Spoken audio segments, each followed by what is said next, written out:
Good morning. This week we're going to be diving into designing and evaluating student-centered learning activities. By the end of this week, you will have identified effective practices in creating online course content. You'll get a chance to actually design learning activities with learning objectives, and you'll identify effective practices for online assessments. We're going to be giving you a chance to do some hands-on practice with developing these ideas, and you'll be getting feedback from your colleagues in the class as you continue to develop your project. Let's take a minute and go through the different parts of what we'll be talking about this week. I imagine for some of you, this past week felt a little intense.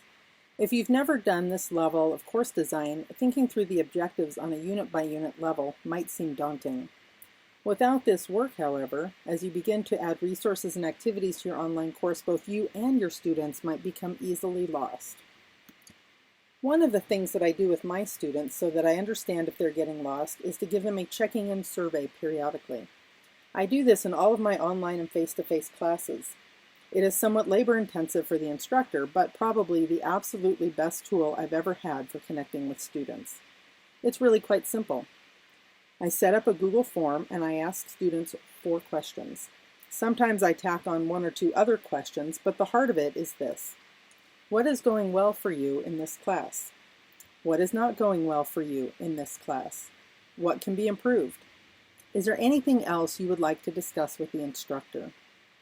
I had to add the in-class part because I would get responses about Aunt Thelma's dead cat and how they just won a watermelon eating contest and all sorts of other random stuff.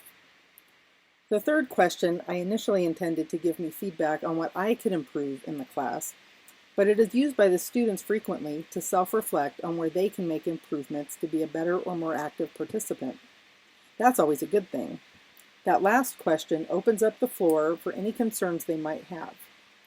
My students have reported an increased level of satisfaction with the amount of interaction in my classes, and this always gives me opportunities to touch base in a very personal way. In a typical 16-week class, I might do this about every 4 weeks. In a short class, maybe only once or twice. It takes a lot of work to do an in-depth personal response, but it is totally worth it. Students will tell you things in this format that they may not feel comfortable sharing in other communication modes. In IOTL, we like to emphasize creating a sense of presence, and this is one of the best ways to do that I know how. I would like you to take a few minutes to check in with me if you haven't done this already by filling out the form at http://bit.ly/IOTL checking in. The URL is case sensitive, so make sure to copy it correctly. When you do, I'll send you the secret recipe for using this with your own students. It's a great resource. Once you've done that, start off the week by reviewing the Week 3 summary page for a checklist of assignments and activities we will be doing this week. I always use this as a great checklist to keep on track. First off, we're going to dive into the ocean of resources and activities available to online teachers and learners. This is where you really start thinking about the content and activities in your online course. And I invite you to learn as much as you can about the amazing resources out there that can make your online course unique, interactive, and a very rich learning experience. Take your time going through the Moodle books, creating content and designing learning activities, and summative assessments. In addition to the books, we've included some other activities that allow us to do formative assessment in this course, a poll and a quiz. As you engage in these activities, think about how you might use these simple tools in your own class. Last week, everyone shared fantastic ideas, and I'm looking forward to the discussion at the end of this week. This is a student-driven discussion where your feedback to one another helps you push towards thoughtful and innovative design.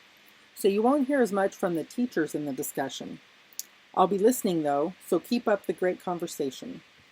Remember, if you run into a problem in the class or just have a general question you are curious about, post it to the Q&A forum. We've already had some interesting discussions happening there.